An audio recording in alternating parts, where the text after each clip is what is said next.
E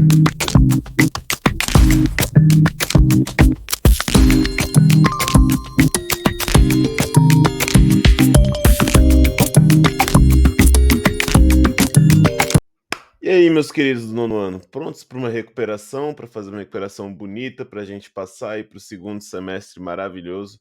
Eu sou o professor Yuri, dou aula no ensino médio, tá? Eu vou estar fazendo essa revisão aqui com vocês. Beleza? Vamos começar? Vamos, come Vamos começar falando um pouco da Eurásia. Gente, falando da Eurásia, é simplesmente a maior massa continental que existe, então a gente vai ter Europa e Ásia. Se fosse um continente só, seria o maior do mundo, porque a Ásia sozinha já é o maior continente do mundo. Então vamos lá. Por que primeiro que a gente divide a Europa da Ásia? Principalmente por questões culturais, tá? Porque a gente vai ter na Europa várias culturas que cresceram muito distante, sociedades que cresceram muito distantes das sociedades asiáticas. Por exemplo, a sociedade francesa não tem nada a ver com a sociedade chinesa. Então a gente acaba dividindo, a gente tem algumas barreiras orográficas ali também, ou seja, que separam fisicamente. A separação fisicamente ela se dá mais ou menos ali numa cadeia de montanhas que a gente chama de Montes Urais, que está ali entre a Rússia e o Cazaquistão. Mas vamos falar primeiro fisicamente aqui. Eu vou destacar aqui duas cordilheiras que são muito importantes. Uma muito importante na Europa, outra muito importante na Ásia. Vou falar primeiro dos Alpes, que são a maior cordilheira da Europa. Os Alpes eles ficam ali, tem esse círculo azul escrito Alpes aí, ficam ali no norte da Itália, ele pega a Suíça, a Áustria, a França também, tá certo? Os Alpes, eles são a nascente de alguns rios importantes, como o Rio Pó, afluentes do Rio Reno, enfim, de rios muito importantes da Europa, tá certo? Então eles são muito importantes. Destaquei algumas outras aqui, por exemplo, os Pirineus ali na Espanha, os Cárpatos na região dos Balcãs, a Anatólia na Turquia, o Cáucaso também, ali que fica entre a Ásia e a África, entre a Ásia e a Europa, perdão. E vamos lá. E na parte da Ásia, a gente tem que falar do Himalaia. Himalaia é onde estão as maiores montanhas do mundo, tá? A gente vai ter o Everest, inclusive, fica no Himalaia. É a maior cadeia de montanhas do mundo, não em extensão, porque os Andes vão ter uma extensão maior, mas em altitude, tá certo? Ali a gente vai ter também, basicamente, a separação do subcontinente indiano, da Índia, Paquistão, Bangladesh, do resto do continente asiático, beleza? E muitos rios importantíssimos nascem ali. A gente vai ter o Rio Amarelo da China que nasce ali, Rio Yangtze da China também que nasce ali, Rio Ganges, Rio Indo, enfim, rios importantíssimos, tá certo? Vamos falar agora de planícies. Galera, vou destacar para vocês algumas planícies. Estão vendo o que está em verde aqui nesse mapa da Índia? Galera, essa planície a gente vai chamar da planície indiana. Ali é a região mais densamente povoada do mundo, tá certo? Vai pegar também um pedaço de Bangladesh, um pedaço do Paquistão. É uma região extremamente fértil e que ocorrem muitas chuvas ali que vocês vão já entender o porquê. Beleza, galera? Tá certo? A região que eu destaquei seguinte, está vendo que tem no mapa do meio, vocês vão ver que tem um espaço verde mais claro, bem ali na China, na costa leste da China, tá certo? Travou. Oh, meu Deus. E aí vocês vão ver que essa região é também a região mais desenvolvida da China, também é bastante fértil. A gente vai ter uma agricultura que começou principalmente com arroz, que foi bastante desenvolvida ao longo dos milênios ali, beleza? Então é uma região bastante desenvolvida, onde estão as principais cidades chinesas. A gente vai ter Xangai, Pequim, Shenzhen, as melhores cidades chinesas, as maiores cidades chinesas, perdão, vão estar ali, tranquilo, e onde é mais populoso da China também. Mais de 90% da população da China se encontra perto dessa planície chinesa. E na Europa, a gente vai destacar a Grande Planície Europeia. Galera, Grande Planície Europeia, ao longo da história, foi a região onde mais aconteceram guerras no continente europeu, tá certo? Tá vendo toda essa parte que tá em verde claro nesse mapa da direita? Essa parte em verde claro a gente chama de Grande Planície Europeia. Ali a gente vai ter formações de planícies e rios muito importantes que passam por ali. Rio Danúbio passa por ali, Rio Volga passa por ali. E, por não ter nenhuma grande barreira orográfica, nenhuma formação mais alta, a gente vai ver que é um caminho fácil para exércitos passarem. Exército de Napoleão passou ali, exército de Hitler passou ali. A gente vai ver agora a guerra de Rússia e Ucrânia se dá ali na grande planície europeia, beleza? Vamos ver aqui agora a questão da vegetação. Gente, vocês estão vendo que a gente tem lá em cima, lá no extremo norte, uma faixa pequena, tanto na parte da Ásia quanto na da Europa. A gente vai falar que isso aí é a tundra, tá? Aí tem um clima polar, é quase incompatível com vegetações de crescerem aí, beleza? Porque não tem energias do sol, não tem muito como crescer. Aí a gente vai pegar um pouco abaixo da tundra, a gente vai pegar uma vegetação enorme, que é a taiga. Galera, a taiga é a maior floresta do mundo, porque ela pega desde a Europa até a Ásia, até a região da América do Norte. É uma região enorme, uma floresta enorme, floresta de coníferas. Vocês provavelmente vão lembrar de já terem visto em alguma série, filme, aquela floresta de coníferas, beleza? Vocês vão ver também que mais para um pouquinho mais para o sul ali, a gente vai ter steppes, que é como se fosse uns campos do sul ali, sabe? As pradarias vão ser vegetação de rasteiras, boa para criação de gado, tranquilo? Beleza, tá certo? E mais pro sul um pouco, a gente vai ter de fato mais desertos, principalmente na Ásia, a gente vai ver bastante desertos. A gente vai ver ali deserto da Arábia, vai ver deserto de Gobi na China. Tranquilo? Beleza, galera? E na região do Sudeste Asiático, a gente vai ter florestas tropicais. Vamos ver agora a questão do clima, né? Questão, o relevo, perdão, a vegetação, ela é uma consequência do clima. Então a gente vai ver que o clima também está bem associado. Aqui no Aqui nos climas, vocês vão ver que muito para o norte a gente vai ter climas polares. Inclusive, no litoral dos países nórdicos, principalmente ali da Noruega, até o norte da Rússia um pouco, você vai ter aquela formação que você vai ter vales formados assim, ó, caminhozinhos, que parece que os rios formaram aqueles caminhozinhos. Quem já viu Frozen já deve ter visto que os navios saem de um lugar e vai estar cheio de formações mais altas ao lado, que a gente chama de fiordes. Isso acontece porque esse clima polar vai fazer com que esse a água congele, esse gelo vai expandir, vai fazer pressão sobre a rocha, vai quebrando as rochas ao longo de milhões e milhões de anos e vão abrindo esses caminhos que a gente chama de fiordes, tá? Fiordes são lindos, maravilhosos. Outro clima importante que a gente tem que saber, ali no sul da Europa, clima mediterrâneo, tá? Galera, clima mediterrâneo tem verões muito quentes e muito secos. Aqui em Brasília a gente tem verões quentes e úmidos. Lá eles têm invernos frios e secos, não, frios e úmidos, perdão, e verões quentes e secos. Lembrem, lugares que tem vinhos bons, sul da França, vinho italiano muito bom, Grécia, tranquilo clima mediterrâneo. E um clima muito importante da gente saber também é o clima da região do subcontinente indiano. Tá vendo essa linha pontilhada nesse mapa da direita? É onde pega o clima de monções. É um clima que é o ano inteiro quente, só que no verão a gente vai ter o clima vai ter uma enorme quantidade de chuva, muita chuva. Porque a gente vai pegar água que vem do Oceano Índico, evaporada do Oceano Índico, vai chegar até esses lugares, ela vai ser barrada pela cordilheira do Himalaia que está ali. Então vai chover, chover, chover, chover, chover, a gente chama de monções de verão. Essa chuva muito forte que vem do Oceano Índico. E no inverno é o contrário.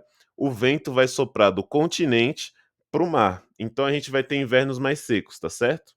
Tranquilo, galera? Vamos fazer um exercíciozinho? E aí, beleza. Vamos ver aqui, ó. O mapa a seguir registra parte do processo de substituição dos domínios vegetais. Coloquei mais esse exercício aqui para vocês verem os domínios aqui nesse mapa, lá da Europa.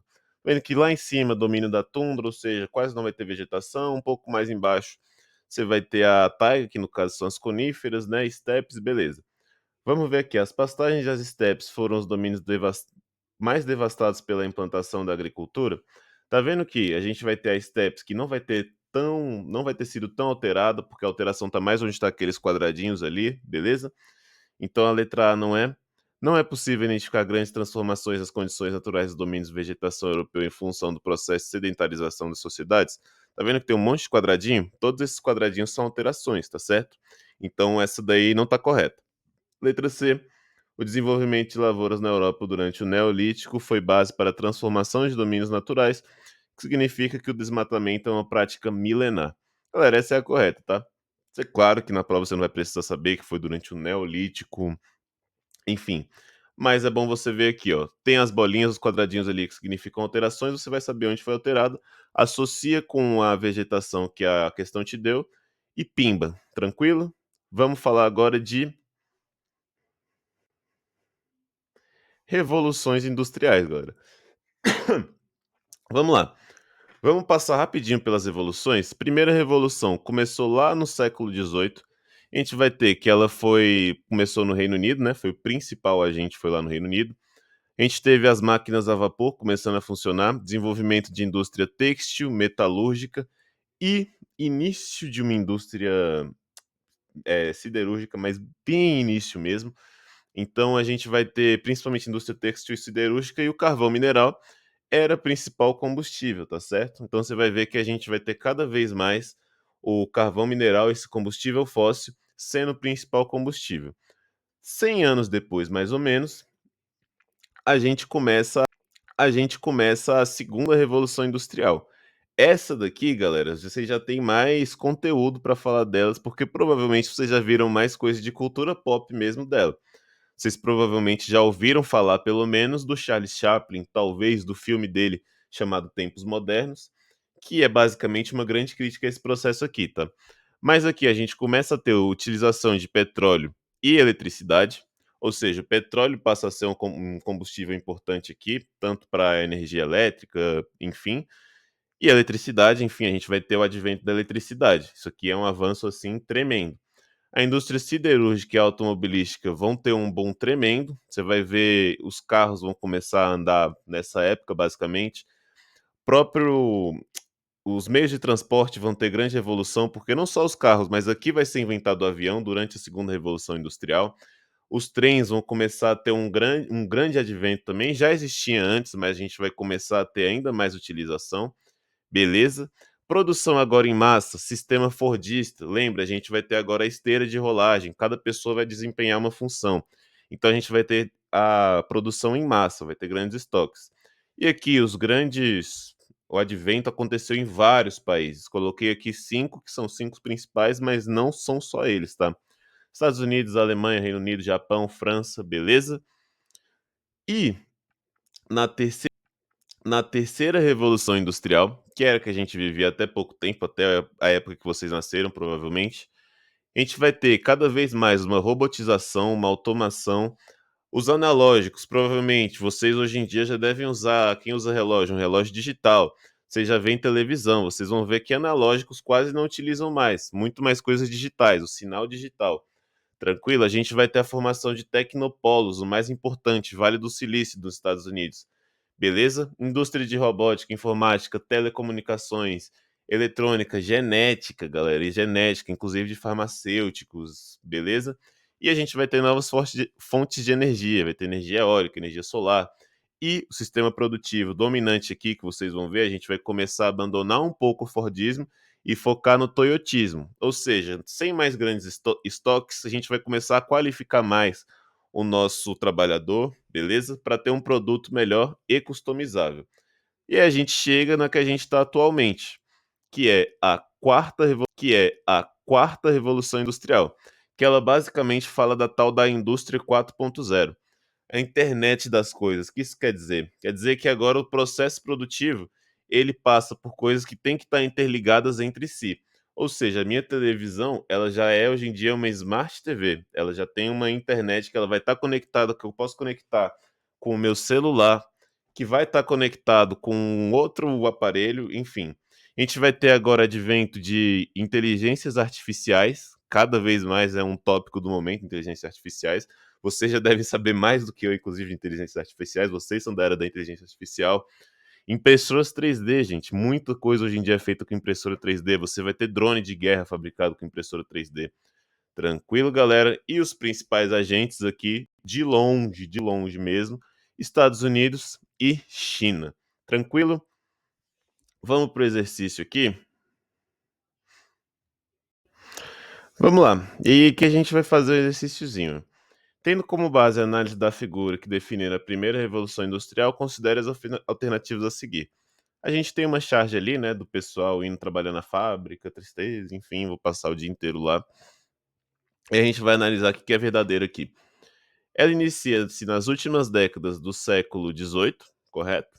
Estende-se até meados do século XIX, correto também. A invenção da máquina a vapor, o uso do carvão como fonte de energia primária, marca o início das mudanças nos processos produtivos. Galera, certinho essa daqui. O Reino Unido foi o primeiro país a reunir condições básicas para o início da industrialização, devido à intensa acumulação de capitais no decorrer do capitalismo comercial. Beleza. Galera, o capitalismo comercial também é muito influenciado pelo colonialismo, tá? Então, países que tinham muitas colônias tinham um grande. O mercantilismo deles acumulou muita coisa, eles tinham como ter grandes condições para ter uma revolução industrial. E Reino Unido, quem mais tinha colônias no mundo, então, tá certo? Vamos lá. 3. Os mais destacados segmentos fabris desta fase foram têxtil, metalúrgico e de mineração. Certíssimo. Então, galera, 2 e 3 estão corretos, tá? Aí ia ter alternativa lá que ia falar que era 2 e 3 corretos, mas eu, pra caber aqui, caber minha cara falando, eu tive que cortar. Beleza? Todas corretas. Falar agora da Europa dividida, né? No período de Guerra Fria, a gente tinha a Europa dividida entre Europa Ocidental e Europa Oriental. Europa Ocidental com uma zona de influência dos Estados Unidos, que era capitalista, integrada ao Plano Marshall e OTAN. Vamos lá, zona de influência dos Estados Unidos. Após o fim da Segunda Guerra, a gente vai ter Estados Unidos e União Soviética disputando a influência e hegemonia global, e da Europa inclusive. Então, a parte ocidental, Alemanha Ocidental, Itália, França, Espanha, Noruega, enfim, tinham grande influência dos Estados Unidos, tá? Eram capitalistas, de economia capitalistas, justamente por serem influenciados pelos Estados Unidos, integradas ao Plano Marshall, ou seja, aquele plano que visava reconstruir a Europa, financiamento, grandes obras em toda a Europa, especialmente na Alemanha. Lembra que vai ter no Japão também o plano que é o Plano Colombo, tá? Que a gente vai ter uma reconstrução do Japão através desse plano e integrados à OTAN, Organização do Tratado do Atlântico Norte. Ou seja, se você ataca um país da OTAN, um país da Europa Ocidental, você está atacando todos. Todos vão reagir contra você. Enquanto isso, na Europa Oriental, não era tão diferente. A gente vai ter as zonas de influência da União Soviética, ou seja, a União Soviética, que foi quem de fato chegou em Berlim primeiro, quem derrotou os alemães primeiro, tinha a sua própria zona de influência com os países da Europa Oriental, perdão, eram países de economia socialista, economia planificada, integradas ao Comecon. Se vocês provavelmente conhecem o Plano Marshall da União Soviética era o Comecon, e o Pacto de Varsóvia, ou seja, se você atacasse a Romênia, você também estaria atacando a União Soviética. Se você atacasse, enfim, qualquer país do Pacto de Varsóvia ali, você ia ter a Tchecoslováquia, você estaria declarando guerra contra todos os outros, beleza? Vamos falar agora sobre o pós-guerra. Cara, sobre o pós-Guerra Fria. Os Estados Unidos saiu vitorioso da Guerra Fria, né? É pouco discutível isso, porque a União Soviética se diluiu, se dissolveu. Então a gente tinha que os aliados dos Estados Unidos saíram muito bem do final da Guerra Fria. Europa Ocidental saiu muito bem, o Japão se saiu muito bem, e a gente vai ter que o mundo não era mais bipolar, não tinha mais a bipolaridade Estados Unidos e União Soviética. Então a gente vai chamar do mundo multipolar. Estados Unidos era a grande potência mundial, de longe mesmo, no final dos anos 90. Inclusive, corria-se nos Estados Unidos o papo de que era o fim da história, ou seja, os Estados Unidos venceu a história, nada mais abala. Hoje em dia a gente vê que não é mais bem assim, né?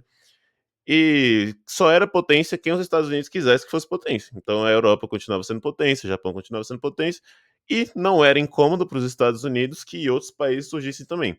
Esse mapa mostra aqui as zonas de influência, tá vendo? Pontilhado ali da esquerda, zona de influência dos Estados Unidos, ou seja, o continente americano. Ali no meio, a zona de influência da Europa, a Europa e a África. Tanto é que você vai ver que vai ter muito imigrante africano indo para a Europa e menos indo para os Estados Unidos. Também tem muitos indo para os Estados Unidos, mas principalmente para a Europa, beleza? Você também vai ter ali a zona de influência do Japão, que pega mais ou menos o Oceano Pacífico ali, tá? Do Sudeste Asiático, Oceania. E vamos ver aqui em tópicos. Galera, a gente vai ver aqui, a gente vai ver aqui que os Estados Unidos saíram como grande potência nacional, beleza, já falei isso aqui. Crescimento de economias emergentes, galera, após o fim da Grande Guerra Fria, né? Que não foi uma guerra de fato.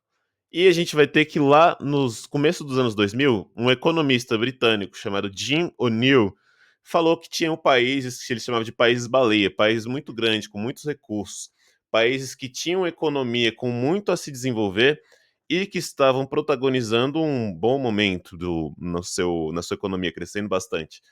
Ele vai falar principalmente de Brasil, Rússia, Índia e China. Já ouviram essa sigla aqui, BRIC? E aí, Brasil, Rússia, Índia e China, isso, BRIC. E aí, galera, esses países, eventualmente, lá em 2006, eles resolveram fazer um grupinho deles, o BRIC, que em 2009 virou BRICS, com a África do Sul entrando. 2011, na verdade, perdão. E aí, galera, a gente vai ter que para os Estados Unidos, para as potências que já eram hegemônicas, tudo bem, deixa essa galera se unir, deixa eles fazendo o que eles quiserem ali. É bom até que eles vão ter uma indústria que vai ser mais eficiente, que a gente vai conseguir comprar coisa mais barata deles, não tem problema nenhum eles se desenvolverem. Atualmente, os Estados Unidos se arrepende de ter, inclusive, permitido que a China crescesse tanto, enfim. E a divisão principal dessa época, a gente vai ter a divisão entre países do norte e países do sul. Países do norte, países que a gente considerava países ricos, basicamente.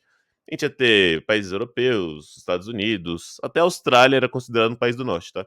E os países do sul, que naquele mapa lá que eu mostrei no slide passado eram os países que estavam amarelo, países do sul. Tranquilo, galera? Vamos falar agora de. Para fechar, vamos falar de globalização, beleza? Para fechar, vamos falar de globalização, beleza? Cara, o processo da globalização, ele consiste numa maior integração, numa maior interdependência entre as nações. Ou seja, hoje eu quero ver alguma coisa, eu vou ir na Netflix, que é uma empresa americana, para ver um filme, sei lá, um filme indiano. Então eu, brasileiro, estou consumindo um filme indiano numa plataforma americana. Eu tenho um celular da Samsung, que é uma marca coreana, feita com peças que vieram da Austrália, vieram do México, montados na China. Tá vendo que agora a gente, o mundo inteiro está começando a se conectar? Se eu quiser, eu agora faço uma ligação para alguém das Filipinas, consigo tranquilamente. A gente começa a ter uma integração maior do mundo. A gente vai ter um maior intercâmbio intercultural por causa disso, inclusive foi o exemplo que eu dei ali, eu vi um filme indiano. Você vai escutar muita música, tem muitos de vocês que eu sei que escutam músicas coreanas, enfim. E a gente vai ter um maior avanço de. Foi por causa do maior avanço de comunicações, de transporte, de informações, que a gente consegue ter esse processo de globalização. Imagina você, a gente tem um mundo globalizado, se a gente não consigo, se eu não consigo me comunicar com quem está longe de mim. Não existe, concorda? Se eu não tenho informações, se eu não tenho transporte, se eu não consigo me locomover daqui para, sei lá, para o Uruguai. Entendeu? Vamos ver o que, que tem de positivo e o que, que tem de negativo aqui. Cara, vamos falar primeiro da parte positiva aqui. A gente vai ter uma troca cultural bem maior. Então, se eu hoje em dia quero conhecer sobre a cultura do meu amigo que é lá da Arábia Saudita, por exemplo, eu consigo ter uma troca cultural com o pessoal da Arábia Saudita, consigo mandar mensagem para eles, consigo comprar produtos da Arábia Saudita. Você entende? Eles conseguem comprar produtos do Brasil, conseguem ver futebol brasileiro na TV deles, a gente consegue ver novela da Arábia Saudita aqui, entende? A gente vai ter uma redução de preço, porque uma vez que eu consigo comprar produtos do exterior. Digamos que eu vou comprar de um país que tem muito acesso a minério de ferro e eu sou de um país que não tem. Então, você concorda que o produto de lá vai ser mais barato se ele conseguir vender para o meu país? E eu não vou precisar comprar o produto fabricado aqui, que é pobre em tal minério que de repente é essencial para eu fabricar meu computador, e aí eu consigo importar de um país que consegue fazer isso num custo muito menor. A gente consegue ter processos produtivos, igual eu falei. Tem peças australianas, peças mexicanas que foram montadas na China com uma mão de obra um pouco mais barata. E eu consigo importar, então vai estar um pouco mais barato, tranquilo? E maior disseminação de tecnologias. Ou seja, eu consigo, igual eu falei, estou com um celular sul-coreano aqui, e consegue chegar no Brasil. Consigo ter acesso a um computador de uma marca americana, consigo ter acesso a aulas de programação vindas do exterior, vindas da Índia, que eu não teria acesso se não fosse uma globalização. E aí vamos falar de aspectos negativos aqui. Primeiro, perda de identidades culturais, ou seja, cada vez menos a gente vai ter nossa identidade, nossa, como eu sou brasileiro e tal, porque hoje em dia eu vou escutar música dos Estados Unidos, eu vou ver o filme do John Wick, que é gravado em Hollywood, eu vou estar, todo mundo aqui vai estar escutando música K-pop, tranquilo? Então a gente não vai ter mais aquela identidade de eu, do interior de Minas Gerais, vou estar escutando Sérgio Reis, porque lá é o que a gente costuma escutar. Eu vou ter minha identidade independente, onde eu for, eu vou levar isso comigo. Consegue entender que a gente tem um pouco dessa perda?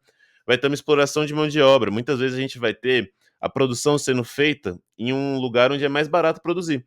E aí, por conta disso, por ser mais barato de produzir, a produção vai ser feita lá. Então, eu vou, como eu falei, processo produtivo ocorre em vários lugares. Vou explorar aquela galera, a gente tem muito caricato isso no Sudeste Asiático, um tempo já foi a China também. Vão ser explorados a mão de obra deles e a gente vai ter um processo mais barato para a gente consumir mais barato. E a acentuação de desigualdades. A gente vai ter a tal da Divisão Internacional do Trabalho, a DIT. E ela estipula que há lugares que são feitos para ser industriais, ou seja, vão conseguir bastante dinheiro no processo produtivo. Mas há lugares que são feitos só para, de repente, exportação de commodities, de produtos primários, enfim. Esses lugares não vão conseguir se enriquecer, esses lugares muitas vezes vão ser só ou mão de obra ou só exportação de commodities, enfim, não vão conseguir se desenvolver como um lugar que está exportando produtos já complexos. Tranquilo, galera? Beleza? Perfeito? Vamos fazer um exercíciozinho aqui? Beleza, vamos fazer um exercício aqui para a gente finalizar. Com relação ao espaço mundial, o processo de globalização provoca uma homogeneização da produção e do consumo em nível global, porém esse processo não é uniforme em todo o planeta. Desse modo, pode-se afirmar que a globalização resultou na A. Melhoria da qualidade de vida das populações periféricas? Não, lembra que eu falei mão de obra muito barata, muitas vezes explorada. B. Utilização da mão de obra com baixa qualificação profissional?